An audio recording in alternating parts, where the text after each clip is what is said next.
ہمارے گھر میں ابھی بہت بڑی قیامت گزری تھی جس کو زیادہ وقت بھی نہیں گزرا تھا۔ میری امی زلیخا بی بی نے سارے محلے کو جمع کر لیا۔ سب محلے والے LED کی سکرین پر نظریں جمائے بیٹھے تھے، کیونکہ آج اس سکرین پر کچھ ایسا دکھائی دینے والا تھا جس سے میری اور میری ماں کی زندگی پر بہت بڑا اثر پڑنے والا تھا۔ لیکن لوگ شاید اپنا ایمان تازہ کرنے کے لیے آئے تھے۔ میرا نام احسان ہے، میں کیمرے کا کام کرتا ہوں۔ میرے پاس جدید قسم کے کیمرے تھے۔ مجھے اچھی طرح پتا تھا کہ کیمرے کو کہاں اور کیسے لگانا ہے تاکہ منظر بالکل کلیئر دکھائی دے۔ آج جو کیمرہ لگا تھا وہ کسی عام جگہ پر نہیں بلکہ ایک قبر پر لگایا گیا تھا، اور ہم سب اس قبر کے اندرونی منظر کو دیکھنے والے تھے، جس میں تقریباً آدھا گھنٹہ پہلے ہی میت کو دفنایا گیا تھا۔ وہاں میرا شاگرد عادل بھی کھڑا تھا، جس کا کام یہ دیکھنا تھا کہ کیمرہ اپنی جگہ پر ٹھیک طرح سے لگا رہے۔ محلے کے سب لوگ جمع ہو چکے تھے۔ کوئی کہہ رہا تھا کہ پتہ نہیں آج کیا دیکھنے کو مل جائے۔ کوئی کہہ رہا تھا کہ مریم ایسی لڑکی تو نہیں لگتی تھی، لیکن اس کی ساس زلیخا بی بی نے جو باتیں کہیں ان کو سن کر سب یہی دیکھنے آئے کہ اس کی قبر میں کیا ہونے والا ہے۔ جیسے ہی کیمرے کا منظر LED پر نمودار ہوا تو لوگ اپنے کانوں کو ہاتھ لگانے لگے، کچھ سجدے میں گر گئے، اور میں پاگلوں کی طرح بھاگتا ہوا اپنی بیوی کی قبر کی طرف دوڑا۔ میں نے دیکھا کہ وہاں وہ منظر تھا جس نے میرے ہوش اڑا دیے۔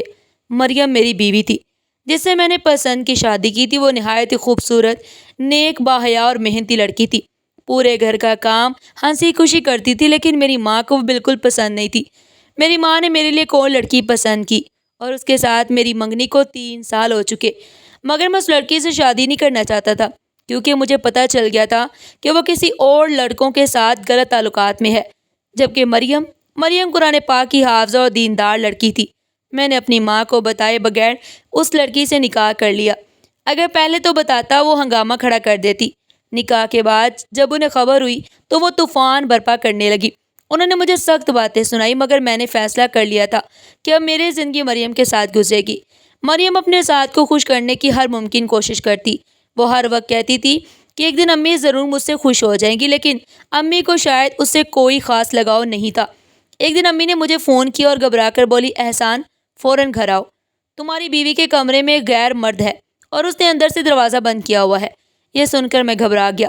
مجھے اپنی بیوی پر بھروسہ ہونا چاہیے تھا، لیکن اس وقت عقل نے ساتھ نہ دیا۔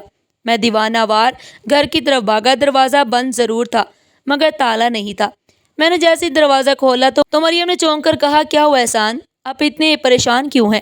میں نے جلدی سے کہا، کچھ نہیں، بس ایک ضروری کیمرہ گھر بلایا تھا، وہ الماری سے نکال دو۔ اس نے فوراً کیمرہ نکال کر دے دیا۔ کمرے میں ایک مرد بیٹھا ہوا تھا۔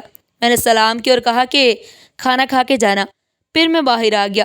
امی باہر بیٹھی تھی۔ میں نے ان سے کہا کہ امی وہ غیر مرد نہیں تھا، وہ مریم کا سگا بھائی ہے جو بیرون ملک سے آیا ہے، اپنی بہن کی شادی میں شامل نہ ہو سکا تھا، اس لیے اب ملاقات کرنے آیا ہے۔ آپ نے بلا وجہ مجھے شرمندہ کر دیا۔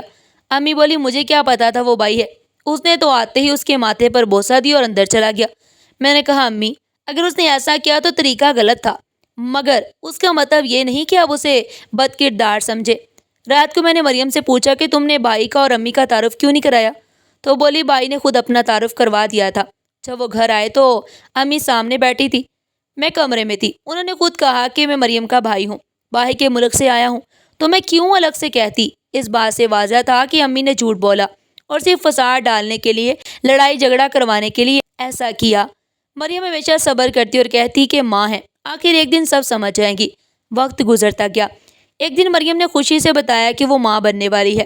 میں نے فوراً اسے ڈاکٹر کے پاس لے گیا۔ ڈاکٹر نے کہا کہ سب کچھ ٹھیک ہے اور امید ہے کہ حمل کے دوران اچھے دن گزریں۔ یہ سن کر میں خوشی سے جھوم اٹھا، مگر یہ خوشی بھی صرف مجھے ہی محسوس ہوئی۔ امی کے چہرے پر اس وقت بھی ناگواری تھی، جیسے انہیں اس آنے والے بچے سے بھی نفرت ہو گئی ہو۔ مریم اس وجہ سے بہت پریشان ہوتی تھی۔ میں نے اسے تسلی دی کہ جب بچہ آئے گا تو امی تمہارے ساتھ بھی ٹھیک ہو جائیں گی، لیکن مجھے پتا تھا کہ میری ماں ایک ضدی عورت ہے۔ اس نے ساری زندگی میرے والد کو بھی اسی طرح ذلیل کیا، اپنے سسرال والوں کو بھی، یہاں تک کہ اپنے گھر والوں کو بھی۔ جب میری ماں کی شادی ہوئی تو میری نانی نے شکر کا کلمہ پڑھا، اور جب میری ماں جوائنٹ فیملی سے الگ ہوئی تو لوگوں نے خوشی کا اظہار کیا تھا۔ کچھ عورتیں ایسی ہوتی ہیں، اور میری ماں بھی ایسی ہی تھی۔ جب کوئی آپ کے اپنے کے بارے میں کوئی بری بات کرتا ہے اور وہ بات سچی نہیں ہوتی تو آپ کو غصہ آتا ہے، مگر جب وہی بات سچی ثابت ہو تو آپ کو غصہ نہیں بلکہ افسوس ہوتا ہے، اور مجھے بھی افسوس ہوتا تھا۔ میں نے اپنی بیوی کے سامنے یہ نہیں کہا کہ میری ماں تو ایسی ہے، بلکہ میں نے اسے تسلی دی کہ سب ٹھیک ہو جائے گا، تم پریشان نہ ہوا کرو۔ میری ماں اکثر جھگڑے بھی کر دیا کرتی تھی، خود ہی میری بیوی کو باتیں سنا دیتی تھی، خود ہی کہتی تھی یہ ہو گیا وہ ہو گیا۔ اگر کبھی سچ میں ایسا نہ ہوتا تو پھر رونا شروع کر دیتی اور کہتی کہ اس نے میرے ساتھ گستاخی کی ہے۔ جب بھی میں گھر آتا مجھے کوئی نہ کوئی تناؤ والی بات سننے کو ملتی، کبھی ایسا نہیں دیکھا کہ سب کچھ نارمل رہا۔ اب میری بیوی حاملہ تھی اور اس کی حالت ایسی نہیں تھی کہ وہ اتنی پریشان ہو، مگر وہ گھر چھوڑ کر بھی نہیں جا سکتی تھی کیونکہ میری ماں نے سارے گھر کے کام اس پر ڈال دیے اور اس کے بغیر یہ گھر نہیں چلتا تھا۔ ایک دن میں بہت پریشان تھا جب گھر میں کسی بات پر شدید لڑائی ہوئی اور میری ماں نے ایک انتہائی قدم اٹھا لیا۔ یہ سب کچھ بہت تیزی سے ہوا اور میں اس وقت اس کے انجام سے بے خبر تھا۔ میری 5 ماہ کی حاملہ بیوی اس دنیا سے چل بسی۔ میری ماں نے اسے دھکا دیا تھا اور اس کا سر دیوار سے جا لگا۔ جب میں گھر پہنچا تو محلے کی عورتیں پہلے سے موجود تھی اور مجھے فوراً اندازہ ہو گیا کہ کچھ گڑبڑ ضرور ہے۔ میری دنیا بھر کے دکھ اوپر آ گئے۔ میری بیوی جو ماں بننے والی تھی وہ اس دنیا سے چلی گئی۔ انہوں نے کہانی گڑھ کر بتائی کہ عورت زنا کر رہی تھی اور تمہاری ماں نے اسے پکڑ کر تھپڑ مارا، مگر اس کا سر دیوار سے جا لگا اور وہ فوت ہو گئی۔ میری کیفیت عجیب سی ہو گئی، یوں لگا جیسے میرے اوپر قیامت ٹوٹ پڑی ہے۔ لوگ کہتے ہیں قیامت آئے گی، اور جب کسی کے ساتھ اتنی بڑی مصیبت آتی ہے تو وہی قیامت ہوتی ہے۔ میری اولاد بھی اس دنیا میں آنے والی تھی اور میری بیوی بھی، جسے میں نے محبت سے لیا تھا۔ میں نے اپنی ماں سے سختی سے لڑائی شروع کر دی اور کہا ایسا نہیں ہو سکتا، میری بیوی بد کردار نہیں تھی، آپ کو ایسا نہیں کرنا چاہیے تھا، آپ نے کیوں اسے دھکا دیا؟ میری ماں نے کہا میں نے تیری بیوی کی جان لینے کا ارادہ نہیں کیا، حادثہ ہوا ہے اور ہم نے اپنی آنکھوں سے دیکھا۔ وہ عورتیں بھی میری ماں کے ساتھ تھیں، مگر وہ عورتیں بھی دراصل میری ماں کی اپنی دوست تھیں۔ میں نے کہا میں قبول نہیں کرتا، میں نہیں مانتا کہ میری بیوی بد کردار تھی۔ میری ماں نے کہا اگر اسلام میں کوئی کسی کی جان لے لے یا جھوٹ بولے یا چوری کرے تو اسے بھی سزا ملتی ہے، مگر زنا پر سب سے بڑی سزا دی جاتی ہے۔ تیری بیوی نے زنا کیا ہے، اس لیے اس کا حساب آج رات ہی شروع ہو جائے گا۔ اگر تجھے میری بات پر یقین نہیں ہے تو تم اس کی قبر میں کیمرہ لگا دو اور دیکھ لو اس پر کس طرح عذاب آتا ہے۔ اس کے بعد رشتہ دار بھی اکٹھے ہو گئے اور محلے میں یہ معاملہ پھیل گیا۔ میری ماں نے صاف کہا تھا کہ اس کے دھکا دینے کی وجہ سے وہ دنیا سے گئی ہے اور اب اسے سزا ملنی چاہیے۔ اگر میری ماں یہ کہتی کہ میں نے جان بوجھ کر تیری بیوی کو مار دیا تو پھر بھی میں اس وقت بدلہ نہیں لے سکتا تھا، میں کسی کی جان نہیں لے سکتا تھا، مجھے بس افسوس تھا۔ مگر اگر ایسی باتیں کی جا رہی تھی تو انہیں ثبوت کے ساتھ ثابت کرنا ہوگا۔ میں نے کہا ٹھیک ہے، کیمرہ لگا دو اور ہم سب دیکھیں گے کہ اس پر کیا ہوتا ہے۔ میرا دماغ گھوم رہا تھا مگر میری ماں نے کہا نہیں، ہم ایسا کریں گے تاکہ کل تیرے دل میں کسی شک کی گنجائش نہ رہے، کیونکہ تو میرا بیٹا ہے اور ہم ایک ہی گھر میں رہتے ہیں۔ میرا کام کیمرہ لگانے کا تھا۔ میرے پاس بڑے جدید قسم کے کیمرے تھے، چھوٹے بٹن کیمروں سے لے کر بڑے کیمروں تک ہر قسم کا سامان میرے پاس موجود تھا، اور قبر کے اندر کیمرہ لگانا میرے لیے مشکل بات نہیں تھی۔ اس کی اتنی رینج تھی کہ ہم گھر بیٹھے ہی منظر دیکھ سکتے تھے۔ میرا ایک شاگرد عادل بھی تھا۔ میری ماں نے اسے کہا یہ کام تیرا ہے، جا کر قبر میں کیمرہ لگا دے اور پھر جلدی سے میت دفن کر دی جائے۔ میری بیوی کے ماں باپ کو بھی خبر دے دی گئی، مگر جب تک وہ پہنچے میت کو جلدی سے قبرستان لے جایا جا چکا تھا اور جلدی سے اسے دفن کر دیا گیا اور کیمرہ بھی ٹھیک طریقے سے لگا دیا گیا۔ محلے کی ساری عورتیں، کچھ رشتہ دار LED کی طرف دیکھ رہے تھے اور جیسے جیسے منظر LED پر آتا جا رہا تھا مجھے ایسا لگنے لگا کہ جو کچھ ہوا ہے وہ حقیقت ہے اور میری دنیا اجڑ چکی ہے۔ میری آنکھوں میں آنسو تھے۔ لوگ کہہ رہے تھے مرد کا دل نہیں روتا۔ میں نے کہا کیا مرد کے دل میں درد نہیں ہوتا؟ وہ میری بیوی تھی، میرا جذبہ تھا۔ میری ماں نے کہا جب تمہیں پتہ چل جائے گا کہ وہ واقعی بد کردار تھی تو تمہاری آنکھوں سے آنسو نہیں نکلیں گے، بس دیکھو اب کیا ہوتا ہے۔ اس وقت میرا دماغ کچھ بھی سنبھال نہیں پا رہا تھا۔ میں سوچ رہا تھا کہ میں جس بیوی کو صبح خوش آمدید کہہ کر چھوڑ گیا تھا وہ اب دنیا میں نہیں رہی۔ وہ مجھے 2 دن پہلے بتا رہی تھی کہ امی ہر روز مجھ سے لڑتی جھگڑتی رہتی ہیں، شام تک میری طبیعت خراب ہو جاتی ہے۔ وہ مجھ سے کہتی تھی مجھے کچھ دن کے لیے امی کے گھر چھوڑ دو۔ میں نے کہا ہاں، میں تمہیں 1 ہفتے کے لیے چھوڑ آؤں گا، تم بس 1 ہفتے کا کھانا بنا کر فریج میں رکھ کر چلی جاؤ۔ مگر وہ کہتی تھی امی تازہ کھانا پسند کرتی ہیں، فریز کیا ہوا کھانا نہیں کھائیں گی۔ میں نے کہا میں تمہارے لیے باہر سے تازہ کھانا منگوا دوں گا یا خود بنا دوں گا تاکہ تم آرام کر سکو۔ وہ چاہتی تھی کہ میں صبح سے شام تک اپنے والدین کے ساتھ کچھ دن رہوں تاکہ وہ آرام کر سکے۔ وہ کہتی تھی تم مجھ سے پیار کرتی ہو نا؟ میں کہتا تھا بہت کرتا ہوں، مگر میرے اور بھائی بہن نہیں ہیں، اس لیے میری ماں نے ساری زندگی ہمارے ساتھ گزارنی ہے۔ مجھے بھی سمجھ آتی تھی وہ میری ماں ہے، مگر میں کیا کہہ سکتا تھا، ہمیں ان کے ساتھ گزارا کرنا ہوگا۔ مریم کہتی تھی مجھے کوئی مسئلہ نہیں ہے، وہ آپ کی ماں ہے، میں اسے یہ سوچ کر برداشت کر سکتی ہوں کہ وہ آپ کی جنت ہے، اور یہی سوچ کر وہ صبر کرتی رہی، مگر آخر کار حالات ایسے بنے کہ مریم ہم سے جدا ہو گئی اور میں صرف دکھ اور حالات کے ساتھ رہ گیا۔ میں نے انصاف کی امید رکھی اور یہ امید تھی کہ حق اور سچ آخر کار سامنے آئے گا۔ اور میں نے جب یہ بات سنی تو میں نے اپنی بیوی مریم کو گلے سے لگا لی اور کہا کہ تم واقعی بہت اچھی ہو اور میں بہت خوش قسمت ہوں، لیکن آج میرے ساتھ کیا ہو گیا کہ میں بدقسمت بن گیا۔ میں اسے زندہ چھوڑ کر گیا تھا اور جب واپس آیا تو مجھے بتایا گیا کہ وہ اس دنیا میں نہیں رہی، اور مجھے یہ بھی بتایا گیا کہ میری وہ بیوی جس پر مجھے خود سے زیادہ اعتبار تھا وہ زناکار نکلی، اور صرف اتنا ہی نہیں بلکہ میری ماں اس نے اسے دنیا سے بھی روانہ کر دیا تھا۔ اتنی نفرت تھی میری ماں کو اس سے۔ اگر اس نے واقعی کوئی گناہ کیا بھی تھا تو میرے آنے کا انتظار تو کر سکتی تھی، میں خود انصاف کرتا، میں فیصلہ کرتا کہ کیا کرنا ہے۔ اگر واقعی وہ گناہ گار ہوتی تو میں اسے چھوڑ دیتا، لیکن اس کی جان تو نہ لیتے۔ اس کے ماں باپ بھی میری طرح ہی غریب لوگ تھے، وہ کچھ نہیں کر سکتے تھے، ان کے گھر میں تو 2 وقت کی روٹی پوری نہیں ہوتی۔ ان کا بیٹا باہر روزگار کے لیے گیا ہوا تھا، وہ ہم سے کیا لڑتے، لیکن ان کی نظریں جو مجھے دیکھ رہی تھی وہ مجھے بھی مار دینے کے لیے کافی تھی۔ میں نے تو ان سے وعدہ کیا تھا کہ ان کی بیٹی کا ہمیشہ خیال رکھوں گا، لیکن میں نہیں رکھ سکا۔ میں اسے اپنی ماں سے بھی نہیں بچا سکا تو دنیا سے کیا بچاتا۔ میرے جس شاگرد کو وہاں قبر پر کھڑا کیا گیا تھا وہ بہت نیک انسان تھا، بالکل میرے بھائی جیسا تھا۔ اس کی آنکھوں میں بھی آنسو تھے۔ قبر کا منہ بند کر دیا گیا، صرف تھوڑی سی جگہ کھلی چھوڑی گئی تھی جہاں سے ہاتھ ڈال کر کیمرہ واپس نکالا جا سکتا، کیونکہ وہ کیمرہ بہت مہنگا تھا اور ابھی تک میں نے اس کے پورے پیسے بھی نہیں دیے تھے۔ وہ باہر کے ملک سے منگوایا گیا تھا۔ کچھ لوگ آتے تھے اور اس کیمرے کو کرائے پر لے جاتے تھے۔ تھوڑی دیر بعد قبر کے اندر سے کچھ عجیب سی آوازیں آنے لگی اور میری ماں کہنے لگی دیکھو دیکھو عذاب شروع ہو گیا اس بدکردار عورت پر۔ ارے اس نے تو میرے گھر کا ماحول ہی خراب کر کے رکھ دیا تھا۔ کبھی کوئی آتا تھا، کبھی کوئی جاتا تھا، مردوں کو اندر گھسا کر دروازہ بند کر لیتی تھی۔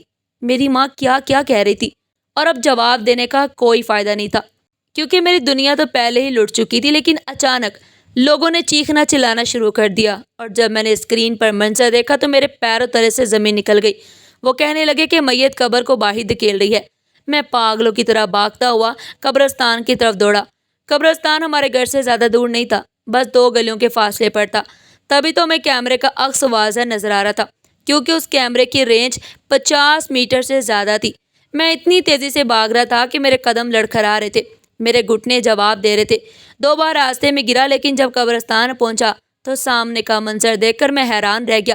میرا شاگرد میری طرف بھاگا اور اس نے کہا کہ بھابی بھابی، بس اس کی زبان سے اتنا ہی نکلا، اور پھر 2 لوگوں نے مجھے عجیب نظروں سے دیکھا اور کہا کہ تم کس قسم کے انسان ہو، تم نے یہ کیا کیا، یہ عورت تو زندہ ہے۔ ہم فوراً مریم کو لے کر ہسپتال بھاگے۔ ہسپتال والے بھی حیران رہ گئے۔ انہوں نے فوراً اسے ICU میں داخل کیا اور وینٹیلیٹر پر ڈال دیا، کیونکہ اس کے پھیپھڑوں میں آکسیجن ختم ہو چکی تھی۔ میری بیوی مریم اس دنیا سے گئی ہی نہیں تھی۔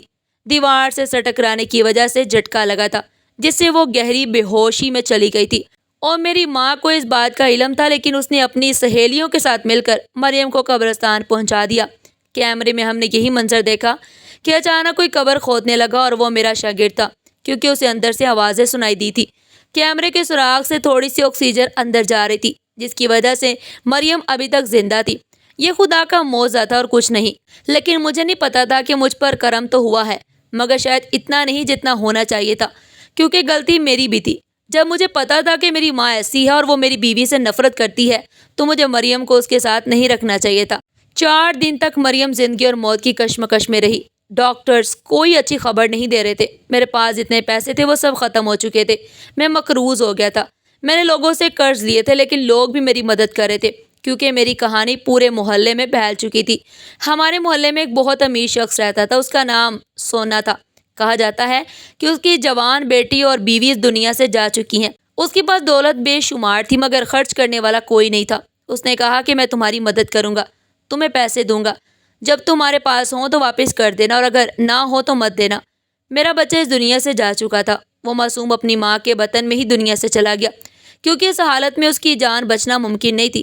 میرا ایک بہت بڑا نقصان ہو چکا تھا، لیکن میں اب اللہ سے یہی دعا مانگ رہا تھا کہ میری بیوی مریم کسی طرح بچ جائے اور مجھ پر کرم ہو۔ میری ماں کو سارے رشتہ دار اور محلے والے برا بھلا کہہ رہے تھے، اور وہ ابھی بھی یہی کہہ رہی تھی کہ میں نے کچھ نہیں کیا، میرا کوئی قصور نہیں، بس یہی اس کی زبان پر چل رہا تھا۔ 12 دن بعد میری بیوی مریم کو وینٹیلیٹر سے ہٹا دیا گیا، لیکن وہ ابھی بھی ICU میں تھی، اور 1.5 مہینے بعد اسے کمرے میں منتقل کر دیا گیا۔ ڈاکٹرز نے کہا کہ وہ بولنے کے قابل نہیں ہے اور اسے مصنوعی پھیپھڑوں سے سانس لینا پڑے گا۔ اس کی حالت اب بھی نازک تھی۔ وہ مجھے بس عجیب نظروں سے دیکھتی تھی، اس کی آنکھوں سے مسلسل آنسو جاری تھے۔ اس نے اشارے سے پوچھا، ہمارا بچہ؟ میں نے کہا کہ وہ اللہ کے پاس چلا گیا ہے۔ یہ سن کر وہ اور زیادہ روئی، لیکن ڈاکٹر نے کہا کہ اس کے لیے رونا خطرناک ہے۔ ڈاکٹر نے مجھے بتایا کہ اب وہ کبھی ماں نہیں بن سکے گی، کبھی بھاری کام نہیں کر سکے گی، زیادہ سیڑھیاں نہیں چڑھ سکے گی، اور صرف گھر کے اندر ہی چل پھر سکے گی۔ اسے ساری زندگی سانس لینے کے لیے مصنوعی پھیپھڑے اور آکسیجن سلنڈر استعمال کرنا پڑے گا۔ اگر مستقبل میں کوئی جدید ٹیکنالوجی آئی تو شاید اس کی زندگی آسان ہو سکے، لیکن فی الحال اس کی زندگی بہت مشکل ہے۔ میں اپنی بیوی مریم کو گھر لے آیا۔ اس کے ساتھ کئی مشینیں آئیں، وہ اب انہی مشینوں کے سہارے زندہ رہنے والی تھی۔ میں پورے 35 لاکھ کا مقروض ہو چکا تھا۔ میری دکان بک چکی تھی، میرے سارے کیمرے، میرا سارا مال، سب کچھ بک چکا تھا۔ میرے گھر میں گندگی مچی تھی، جالے لگے تھے۔ کچھ رشتہ دار اچھے تھے جنہوں نے ساتھ دیا اور میری بیوی کا خیال رکھنے کا وعدہ کیا کہ کچھ دن ہم تمہارے ساتھ ہیں، لیکن اس کے بعد مجھے ہی اس کا خیال کرنا تھا۔ میری ماں کہنے لگی کہ اس کو اس کے ماں باپ کے گھر چھوڑ آؤ، اب ہم اس کو کیسے سنبھالیں گے؟ اس پہ تو بہت پیسے لگیں گے، ساری زندگی اس کو اسی طرح سنبھالنا پڑے گا، اب یہ تیرے کس کام کی؟ اس کے تو بچے بھی نہیں ہوں گے۔ میں نے اپنی ماں سے کہا کہ اپنا سامان باندھیں، ہم کہیں جا رہے ہیں۔ میں نے کچھ دیر کے لیے اپنی بیوی کو ایک نرس اور اپنے سسر کے حوالے کیا اور اپنی ماں کو لے کر اپنے ماموں کے گھر پہنچا۔ میرے ماموں بہت امیر تھے اور ان کے گھر میں بہت سارے لوگ تھے، وہ جوائنٹ فیملی میں رہتے تھے۔ میں نے کہا کہ یہ آپ کی بہن ہے، اس کو اپنے پاس رکھ لے اور میرے حال پر رحم کریں۔ میری ماں حیران رہ گئی اور وہ لوگ بھی حیران رہ گئے، ان کو پتہ نہیں تھا کیونکہ وہ دوسرے شہر میں رہتے تھے۔ میں نے ان کو سب کچھ بتایا اور اپنی ماں کو وہاں چھوڑ کر واپس آ گیا۔ میں نے کہا کہ آپ ہی سنبھالیں، کیونکہ میری بیوی کی حالت ایسی ہے کہ میں ایک وقت میں صرف اسے ہی سنبھال سکتا ہوں۔ میری ماں نے مجھے جاتے جاتے دیکھا اور مجھے اس کی آنکھوں میں شرمندگی نظر آئی، لیکن اب بہت دیر ہو چکی تھی۔ اب میری بیوی اسی طرح زندہ رہتی ہے، تھوڑی بہت بہتری آئی ہے، لیکن وہ پہلے جیسی بالکل بھی نہیں ہے۔ میں نے اسے معافی مانگی اور اس نے کہا کہ اس میں آپ کا کیا قصور ہے، وہ زیادہ باتیں بھی نہیں کرتی۔ ڈاکٹرز کہتے ہیں کہ ایسے مریض کی زندگی زیادہ نہیں ہوتی، وہ ایک عام انسان کے مقابلے میں آدھی رہ جاتی ہے۔ میں تو اسی بات پر خوش ہوں کہ وہ مجھے چھوڑ کے نہیں گئی، لیکن جب بھی اسے دیکھتا ہوں میری آنکھوں میں آنسو آ جاتے ہیں۔ آپ میری بیوی کے لیے دعا کریں کہ کوئی کرشمہ ہو جائے، جیسے اللہ تعالیٰ نے معجزہ دکھا کر اس کی جان بچائی، اسی طرح اس کی صحت بھی واپس آ جائے۔ یہ سوچتا ہوں تو بہت پریشان ہو جاتا ہوں کہ وہ کتنی زیادہ صحت مند تھی، کیسے باغ باغ کے گھر کے کام کرتی تھی، مجھے ایک صحت مند اولاد دینے والی تھی، اور اب اس کے ساتھ کتنا کچھ ہو گیا، صرف اس لیے کہ میری ماں کو اس سے نفرت تھی۔ بس وہی ساس بہو کی روایتی نفرت جس نے اتنا بڑا نقصان کر دیا۔ مجھے نہیں لگتا کہ میں اپنی ماں کو کبھی معاف کر پاؤں گا، لیکن اب میری ساری زندگی میں اپنی بیوی کے ساتھ ہی گزاروں گا، میں اسی کے ساتھ رہوں گا۔ وہ مجھے کہتی ہے کہ آپ دوسری شادی کر لیں، پر میں ایسا سوچ بھی نہیں سکتا، کیونکہ یہ سب کچھ میری وجہ سے ہوا ہے۔ میری ساری زندگی اس کے ساتھ گزاروں گا اور ایسے ہی گزاروں گا، اور اگر اللہ نہ کرے وہ مجھ سے پہلے اس دنیا سے چلی گئی تو میں پھر بھی دوسری شادی نہیں کروں گا۔ عورت کی محبت میں بڑی طاقت ہوتی ہے، لیکن مرد کی محبت بھی کسی سے کم نہیں ہوتی۔ ناظرین، آج کی یہ کہانی آپ کو کیسی لگی؟ کمنٹ باکس میں اپنی قیمتی رائے کا اظہار ضرور کیجیے گا، اور اس طرح کی مزید سبق آموز کہانیاں سننے کے لیے ہمارے چینل کو ضرور سبسکرائب کریں۔ پھر ملتے ہیں ایک نئی کہانی کے ساتھ، تب تک کے لیے اللہ حافظ۔